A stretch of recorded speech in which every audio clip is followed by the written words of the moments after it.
911, state for emergency. We need an ambulance, please. Fresno and broadcast for welfare check. Possibly 2 subjects overdose. 911, state for emergency. I don't know what happened. My son's dead. I need somebody here now.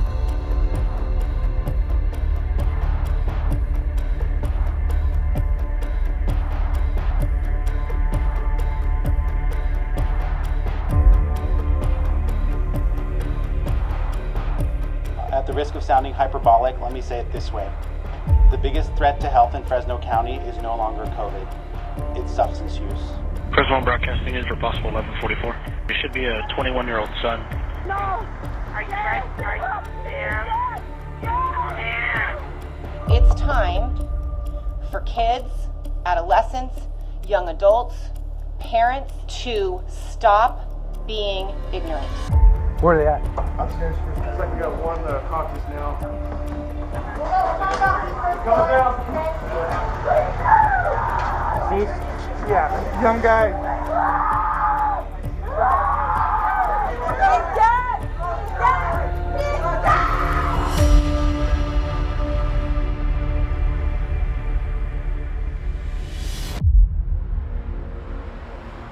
My name is Mark Glasher. I'm an osteopathic physician, and I specialize in addiction medicine.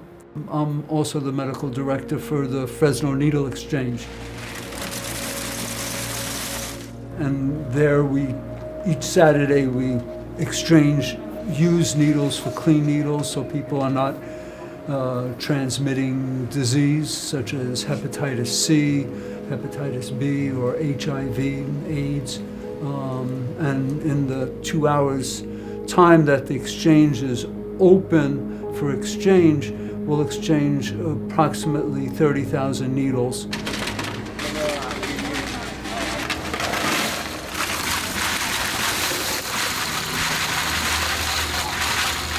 And so we get the full range of people's problems with opiates, from the person using street heroin to the person that has been using prescription opiates and then even gone past that of buying opiates on the street. They look like normal folks and they're just functioning. They're driving their cars, they're doing the other stuff, they're working. It's unfortunately that they're so hooked into such a bad drug. So I was elected in 2014 and I was sworn in January of 2015. I was born and raised here, and we still have that whole like, oh, well, we're just Fresno, but we're a big city. We have a lot of crime, we have gangs, we have drugs. We're not a little town anymore. And, along with the growth comes the progression of a lot of these other things that are not savory and that a lot of people don't like to talk about. County Sheriff's deputies arrested an 18-year-old man after finding cocaine and other drugs in his car near a Fresno elementary school. Investigators have found what they believe is a street value of $1.5 million in drugs. The pandemic has created another health crisis. Mental health professionals say they're seeing a significant rise in substance and alcohol abuse linked to COVID. We're in trouble. This is something I have never seen before.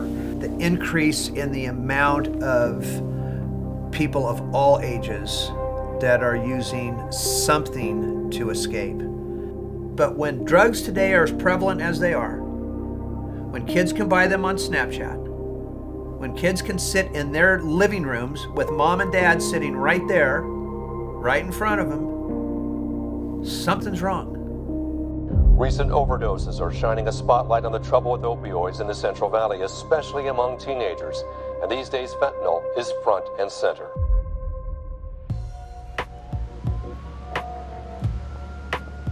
My name is Patil Armenian, Associate Professor of Clinical Emergency Medicine at UCSF and Co-Director of Medical Toxicology at Community Regional Medical Center. When I started in this field, the opioid epidemic was just starting. And so that was already pretty terrible. And we kind of didn't think it could necessarily get worse. And then the rise of fentanyl in the United States is that we actually saw it get worse. Fentanyl is an opioid medication that is most frequently used in hospitals, actually, for controlling people's pain. It's a very strong opioid pain medication, whereas heroin is natural. That means it comes from a plant, the opium poppy. Fentanyl is purely made in a lab, so there's nothing natural about it. When somebody is in severe pain, it really directly acts on the opioid receptors in your body to mitigate pain.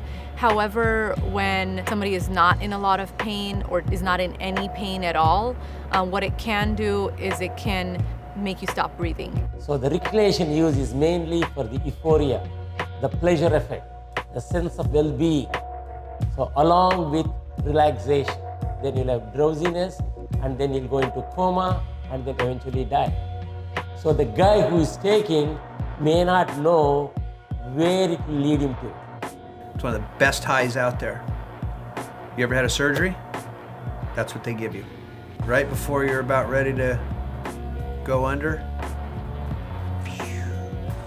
These are drugs that are wonderful.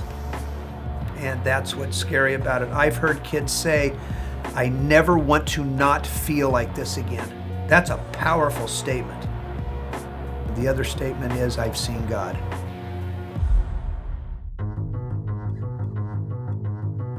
And now what we're seeing is that this opioid, which is far more powerful than morphine or heroin, is being found in a contaminated pill supply in the whole United States. Drug cartels that are basically producing these pills are making them. They're using pill presses that look like pills for pharmaceuticals that are currently marketed to fool people. One day I admitted 3 people into the clinic, and all 3 of those people that I admitted that day, all 3 of them said they were taking oxycodone. None of those 3 people had any oxycodone tested in their urine that we tested that day. It was all fentanyl. You don't have rocket scientists, you don't even have pharmacologists involved in the street fentanyl. What you have are a lot of people who are basically just into this, not providing medicines. It's greed that's driving this. I haven't seen so many young people accidentally die from something that they weren't trying to do. They had no intention on dying that day and leaving the planet Earth, and yet it happened, and it was an accident. And for those that know what they're taking, they're willing to take the chance. And it's like playing Russian roulette. You don't know what you're getting. Good luck. I think this is an issue unlike anything we've ever faced. In the history of law enforcement combating narcotics, I don't think there's anything like this issue. This isn't an epidemic or a narcotic where you can analyze statistics and look at a map and say, it's only affecting this part of the country. We're only seeing mass consumption in the Midwest or the Northeast. This poison, fentanyl, knows no bounds. There is no end that we see across the country, across demographic or socioeconomic bounds. None.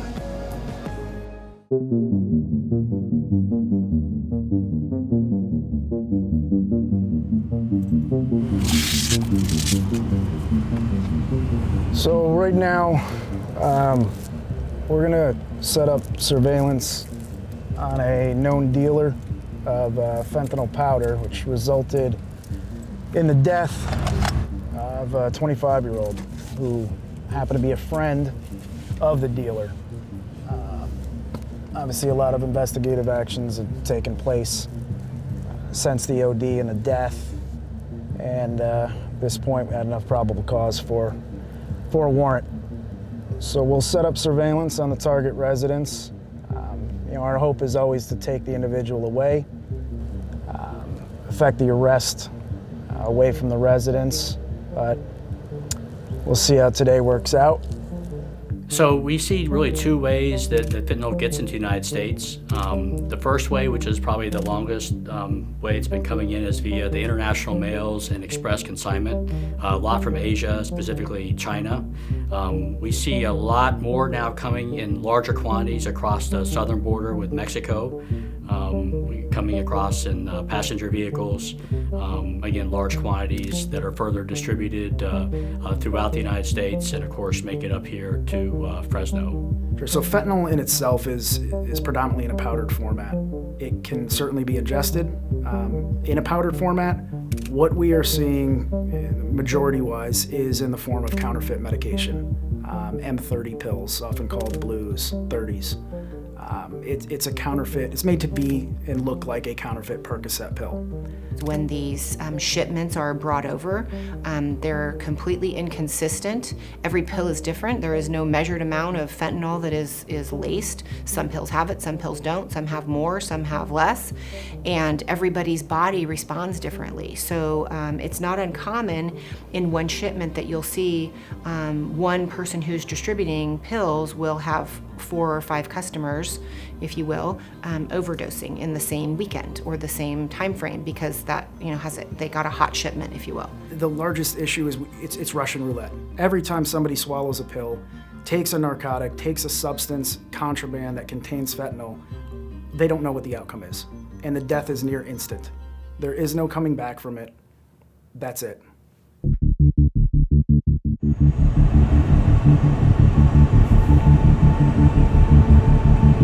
Since the start of the FORT team and our kind of pursuit against these fentanyl dealers and influx of fentanyl in the Fresno area, I feel like it's absolutely a weekly basis that we're either out conducting surveillance or on an enforcement action or some type of investigative activity. But surveillance is often long, it's often boring, and it's old-fashioned grunt police work, but it certainly needs to be done.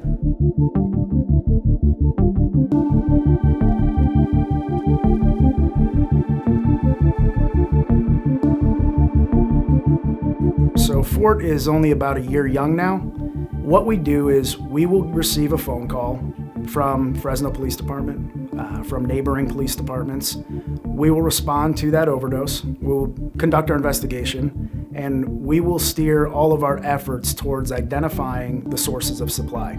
Let's combine our own unique authorities, our individual authorities from Homeland Security Investigations, HSI, the Drug Enforcement Administration, DEA, to Fresno Police Department. Let's work together in a true task force environment, a badgeless office, a true purple task force, and let's go after this problem set and take it on a global pursuit. Again, it's a key to everything we do. And without those partnerships, and without the public understanding what those partnerships, the value they bring to their community, without folks knowing that, it really just kind of hamstrings us, and we're not as effective, and we can't do our job, frankly, without those partnerships. Everything I've done in law enforcement up to this point, it's been very targeted, and our job is to arrest people and put them behind bars.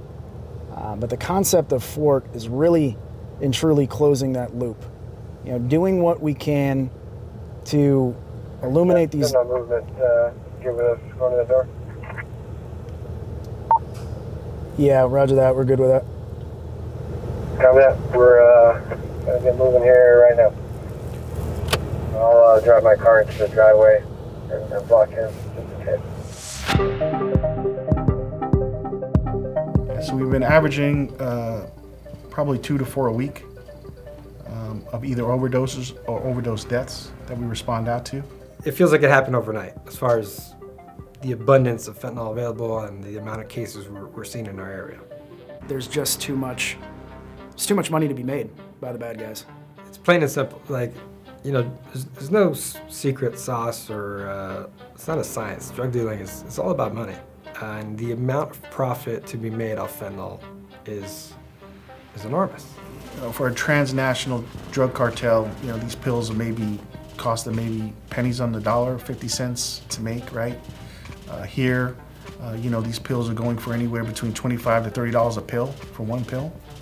So as you can see, the profit margins are huge. It takes a very small amount for it to have the effect that it would have similarly to another opiate. Let's say you get a kilo of pure fentanyl, which is rare, but you can then flip that and make, let's say at least 100 times more of that. Use it as a cutting agent for other narcotics.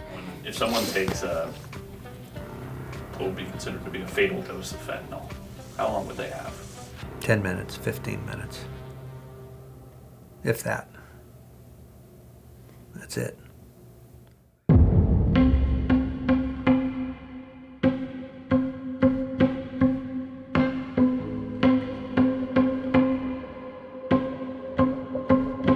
For fentanyl-related cases, is there a specific age group for this stuff? Yeah.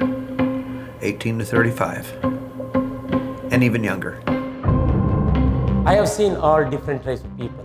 What it really bothers me, being in this field for so long, is drug overdose cases.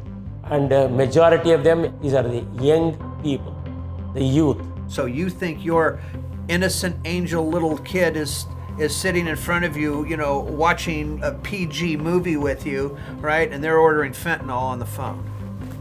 It's essentially like Uber, like Uber Eats. They can just order it up, come right to the house, maybe meet around the corner, you know, while the parents are sleeping, or drop it in the mailbox, and there they go, they got their fentanyl. You look at every kid that has passed away during this last year, and every parent will tell you, God, I wish I would have known about this. And I'm telling them, how did you not know about this? How do you not know about this? It's not fair for a high school-aged kid to die by experimenting, by falling into peer pressure, to do something as innocent they've done their entire life as to swallow a pill that they believe to be a legitimate pain pill. To chase a 4 to 6 hour high, it's just not fair.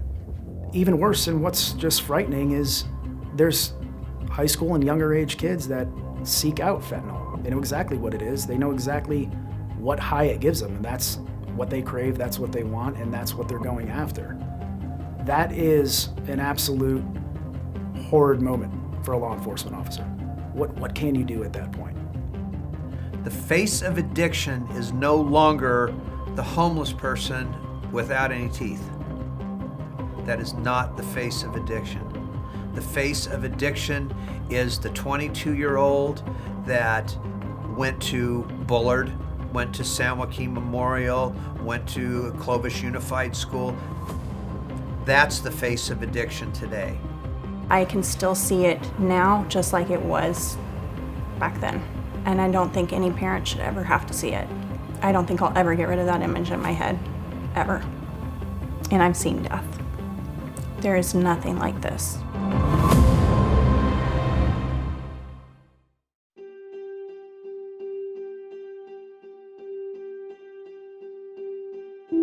I grew up in this area. Grew up in Fresno from the time I was in first grade through graduating high school. Left on a volleyball scholarship, went to Texas, and then from there moved to Virginia. I have 3 boys. The oldest is 18 now. My middle one is 12, and my baby just turned 11. So all boys. They were all born and raised in Virginia, and we moved back here in 2013. The oldest one, he's more of an introvert, sarcastic, very quick-witted, very, very bright, very creative. It was so fun to come home and listen to him. He always had a guitar in his hand, was always coming up with different chords and different music, and he had taught himself how to play. And he would listen to something and he'd be like, "Mom, did you hear this?" And we would send songs back and forth to each other. Play it again. Your hand here is touching me. Yeah, I know. There was always that dialogue, and we always had a really great relationship. And it was almost like a light switch that went out overnight. It changed. He lost interest in music. He lost interest in playing the guitar. Things that he would do with his younger brothers, playing video games, stopped wanting to do. It was an argument to get him to come out of his room and engage with the family and unplug from social media and his phone. It got to the point of expulsions, and then we realized that drugs were becoming a bigger part of our lives, something that we never thought that we would have in our life. Well, we hear that a lot when we go out to these scenes, right? It's not my kid. My kid would never get involved with this kind of stuff. Well, it's different now for these kids that are growing up, right? There's a lot of pressure put on these kids, especially in these schools, right? Sports, stuff like that. Is when these kids come home and they kind of seclude themselves in their rooms and stuff like that. You don't know what your kid has gone through in that particular day at school. About 12:30, the phone rang, and his ID came up on my phone. I answered it thinking it was him wanting a ride or wanting to be picked up, and instead it was a police officer who said, "Ma'am, we have your son. We found him unresponsive in a car. He's in an ambulance. He's on his way to the hospital." He was in and out of consciousness. There were 2 other kids there that night, also aligned in the hallway of the ER for the same thing. And it was fentanyl.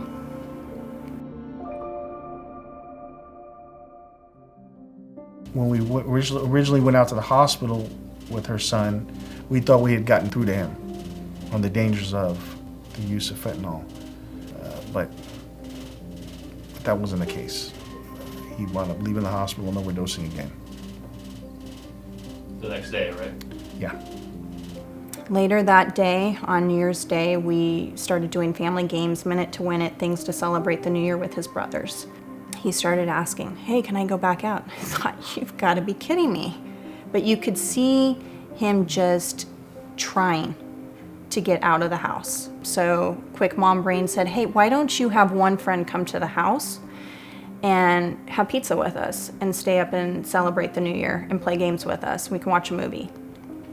And thankfully, he bought into that and agreed to. He said it was a girl that was going to come over. We hadn't met her before. At about 7 o'clock, a girl came to our house. They decided to sit in the other room and watch TV. And I said the door had to stay open. His middle brother, again, who's used to this, and he went up for AirPods to do a walk by the room. And came back down and reported, "Hey Mom, they're talking, they're good, everything's all right."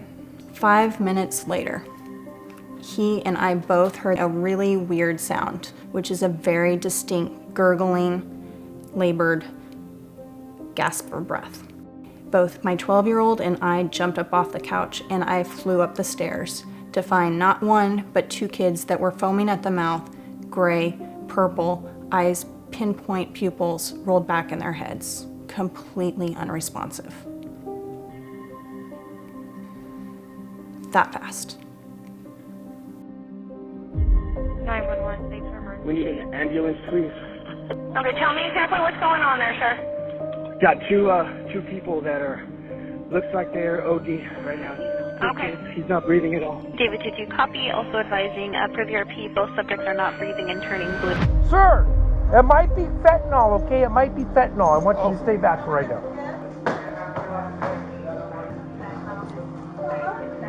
Looks like we got one conscious now. Okay. Just watch. I'm worried about fentanyl, so just be careful. And to this day, none of us can go in that room. For months, I could not sleep through the night. This is what I do. I'm a nurse. I'm meant to respond to things like this. I've been trained my entire career for things like this. This is a different beast. And I've seen death. There is nothing like this. Do you know how long he's been sober? About 7 months. And partially due to begin being locked up part of that time. I'm thankful that my son's still alive, and I feel like he's on numbered days at times, because we've already done CPR on him twice. No parent should ever have to do CPR on a kid. In my 18 years, I've never seen anything like this, right? And we knew this was going to be an issue. And we knew this was something that, like we were talking about, it's affecting our youth. Fentanyl is something that can kill you instantly. This isn't just another drug. You're not just gonna wake up with a sick to your stomach feeling or a hangover. You're not gonna wake up. That's the difference.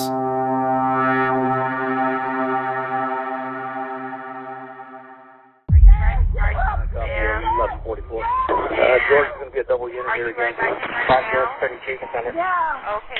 Copy unit to fill. Present broadcasting is 068. 911, take emergency. I don't know what happened. My son's dead. I need somebody here now. How old? I've been here all my life, but we moved back in, 30 years? It's been a while. So, yeah. Everybody's here. We are very close. Now I have 2 kids. I had 2 kids. Jay was one of mine.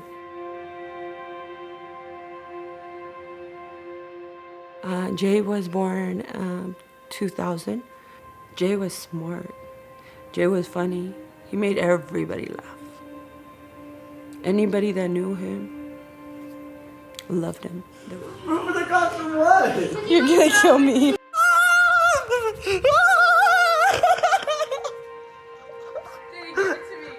He would give you the shirt off his back.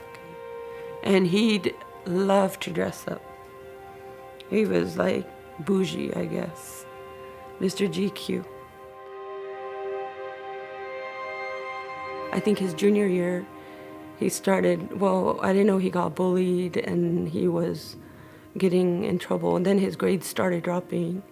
And that's when like everything started going down the drain. That 18th birthday is when I realized, wow, I didn't know what a mess it was. You know, I really didn't think he was into drugs that heavily. I would be so scared. I'd go to his room and be like, is he still breathing? And it was really scary.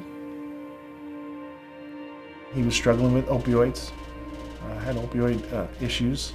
And I guess what was really heartbreaking about this particular case is that you know, the family was trying to get him out, and he didn't want the help yet. I went to go wake him up, and he's all laying in his bed and he's all cold and frozen. And then that's when called 911, and that's what happened. 911, take emergency. I don't know what happened. My son's dead. I need somebody here now. Hang on. I'm gonna have you talk with the ambulance so they could try to help him. Hang on. 507, I copy 1144. Copy, it should be a 21-year-old son.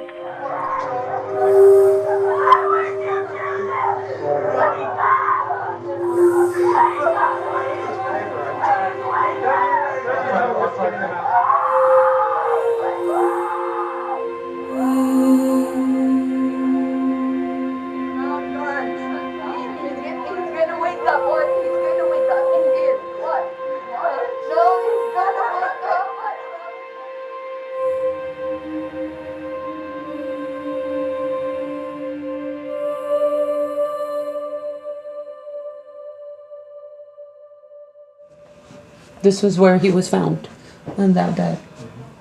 Just can't get around to taking it down. I don't think I ever will be able to. How often do you come in here?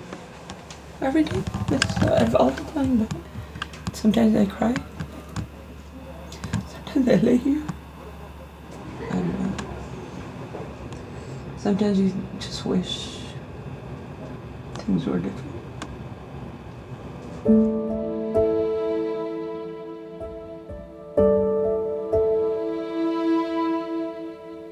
I can't leave them and I can't go join him, so I'm stuck. I'm nowhere. It's like, then you wonder why you're here. What's your purpose?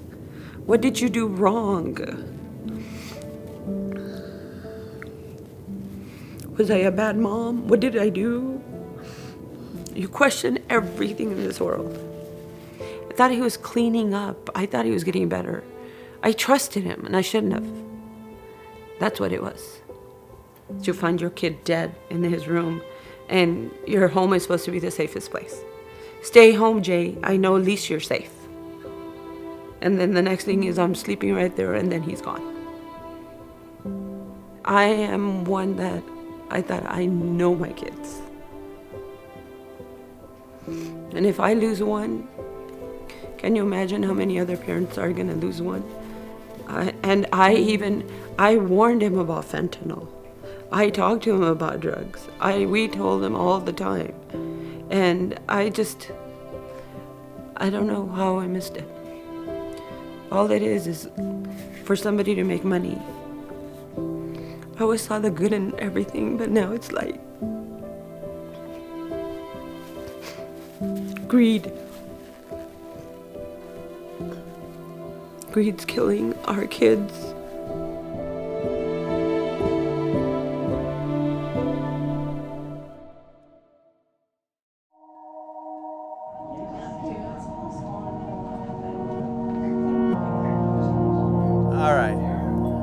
right, so those of you that are new, I know we've got somebody on Zoom that's new.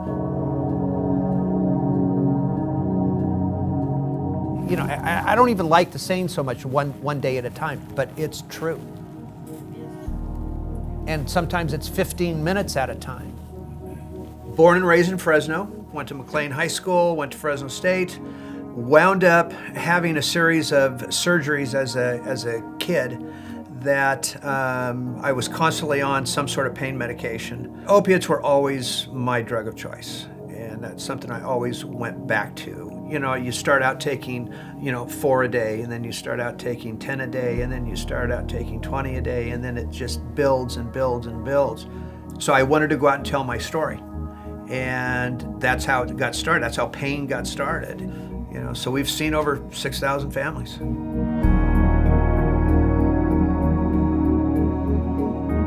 We're in a world of trouble here, and I knew this back in 2009 when I started this. I knew we were in trouble as a society. And I've been talking about fentanyl, I've been talking about all these things since then. What is it about fentanyl specifically that frightens you? It's too good. Real simple, it's too good. And parents today don't realize how much trouble we are in and how much trouble their kids are in.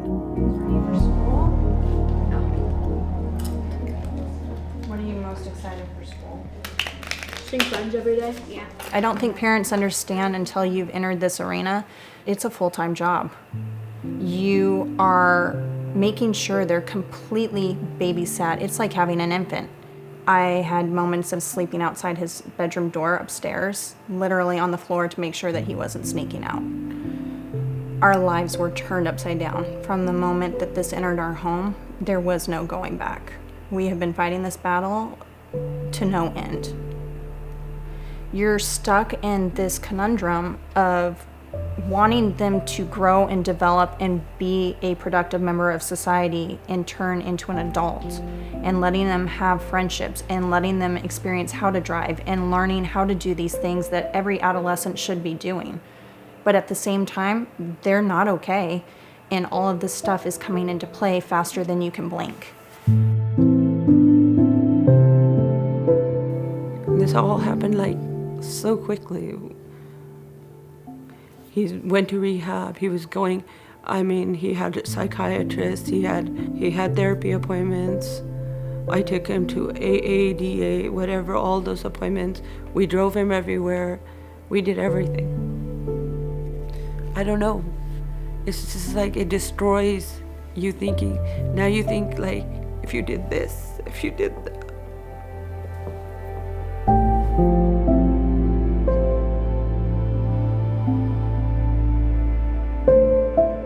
This is part of the problem.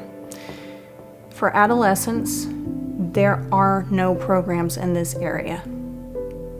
It's very, very hard to find placement for them that is residential. What do you do with the kid that's using it? What do you do with the kid that's hooked on it? How do you detox a minor?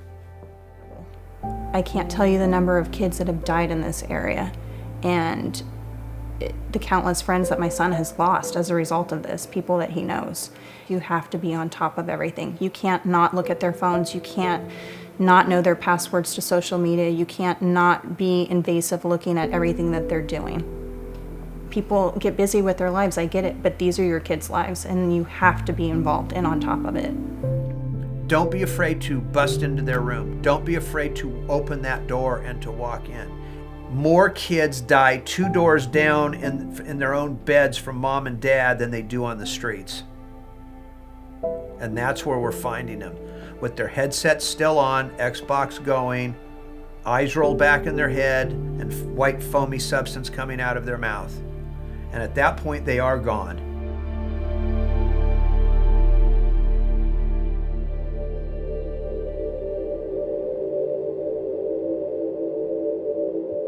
Those meetings, again, are extremely important for the families to understand what the addict is, what we do, what we're capable of, what we're not capable of.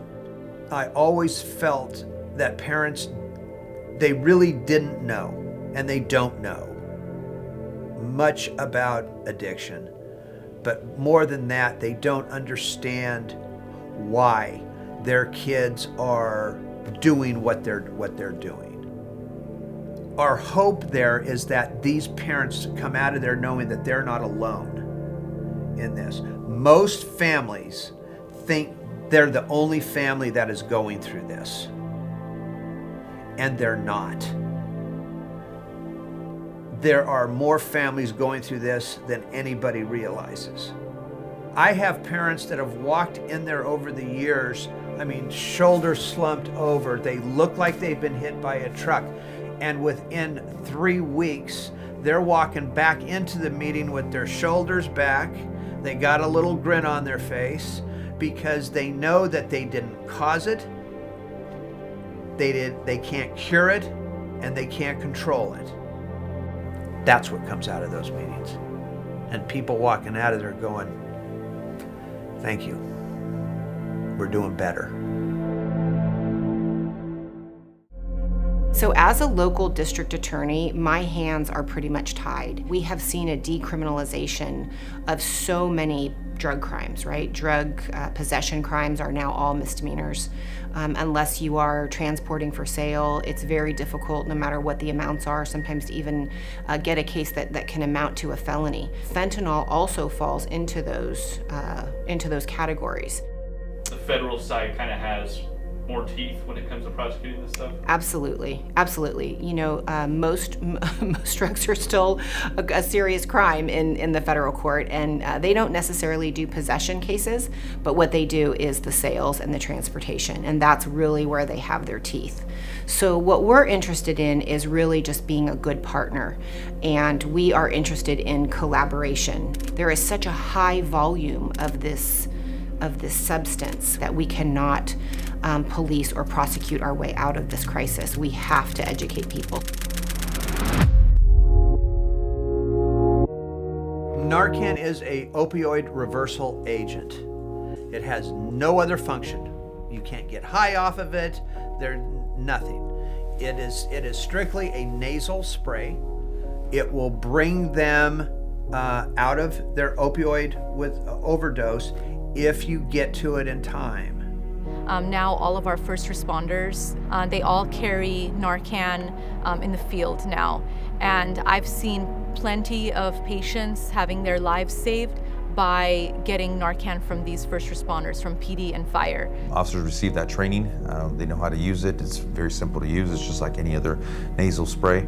But that's something that we didn't have to train in before that now is pretty essential. It is definitely a life-saving tool that every family needs to have in their house. But a lot of people north of Shaw don't want it because they don't want the stigma of somebody else seeing it in their house and thinking that somebody's a drug addict in their house. Somebody interviewed me a couple of weeks ago and said, do you have Narcan in your house? And it's one of those things where as a mom, you want, the first reaction you have is, I don't need Narcan. I have good kids. My kids are straight A kids. My kids are athletes. My kids play the violin. My kids play the piano. My kids go to church. My kids are great, right? That's what every mom feels and every mom wants to say. And so, I thought about it and I thought, I need to have Narcan in my house. Even though I have good kids, even though I pray and I hope that they're never going to be the kid who takes that chance or experiments that way, I can't be naive to think that it's not going to happen to me. So I can say now, today, I have Narcan in my home, and I will pray every day that I will never have to use it on my own family or anybody that comes into my home. But I think that as we learn more, we have to share more. As we know more, we have to teach more. And the more people that know how lethal this drug is, the more lives we can save. Drug dealers don't care who dies. Drug dealers care about selling pills and making money. Someone asked me yesterday about my talking notes, so I brought them, and these are my notes. It's just that simple. So I've been superintendent almost 10 years. There's 32 school districts in Fresno County, but there's another 28 public K charters, and there's about 12 faith-based private schools. And I have weekly meetings with them, and they're about COVID, but we've started talking most recently at those meetings about fentanyl and this campaign that we've started through our office.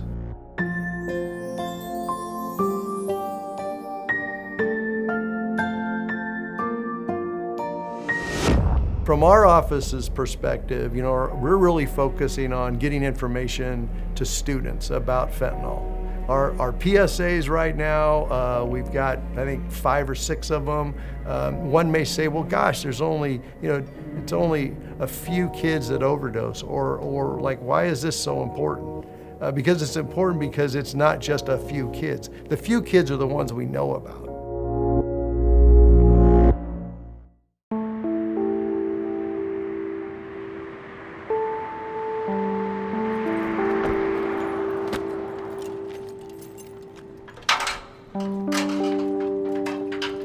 We talk about the war on drugs, and it's a catchphrase that I know from being a kid. I struggle with that because I believe that truly a war has an end. If there is a war on anything, there has to be an end to it. When we talk about the supply and demand factor, I don't believe there's ever any end to this. It's not a problem that can be solved by any singular agency.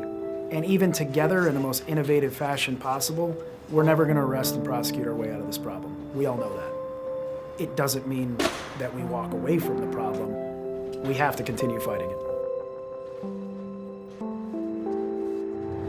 When you know things and you don't have a way to tell people in mass, you can only tell so many people, you can only speak so many times, you can only go to so many hospitals and organizations. So this is just our way to try to let the public know what's going on and that it's out there, what it looks like, and to definitely not get involved with it. If one board saves one life, I guess then it's all worth it.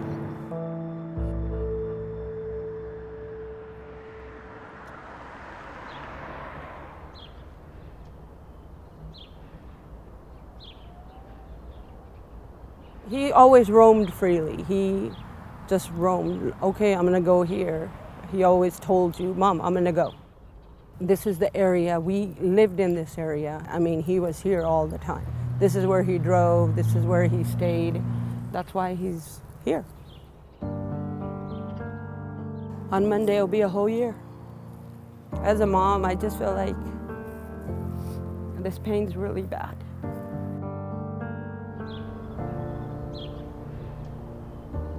He had this list where he wanted to go travel the world and do stuff. We traveled all the time.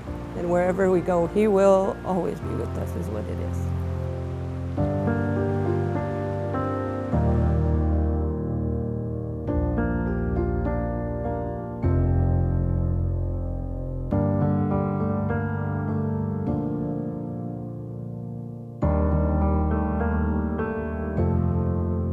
You always question, what could I have done better?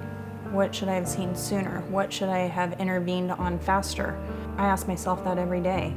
If anything, I would trade places with him and never have him go through this. It's horrible. My child was this bright, should have gone to a university, straight A student. There is a developmental delay that's occurred, and I hope will recover with time as his brain heals, but it's gonna take a long time.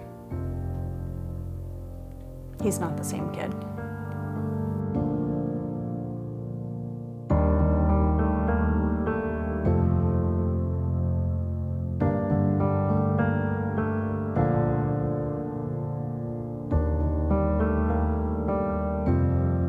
We all want to be validated on the good work that we believe we're doing. So the sense of validation that we receive from the likes of families of victims, it just gives kind of the concrete resolution to us that we are making a difference.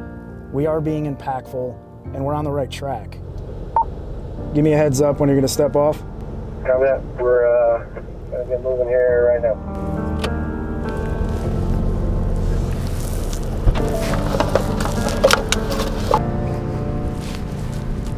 You're on Mount Street, please.